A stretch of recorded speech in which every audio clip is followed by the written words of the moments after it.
one of my coaches, his son was cutting grass for this guy. And after he got done cutting the grass, he asked him, he said, "Hey, you like guns?" He was like, "Well, yeah." He said, "Come here, I want to show you this gun." Brings him in the house and shows him his shotgun. "How much do you think I paid for this shotgun?"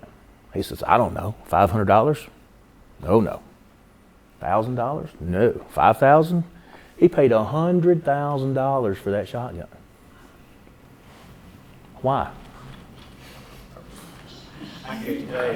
Think about it now. Anybody read Rich Dad, Poor Dad? Maybe it's worth a little bit more.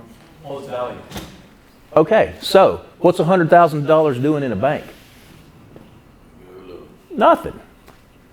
You might buy a $100,000 shotgun and turn it around and sell it in a couple of years for $110 or even $120 or something.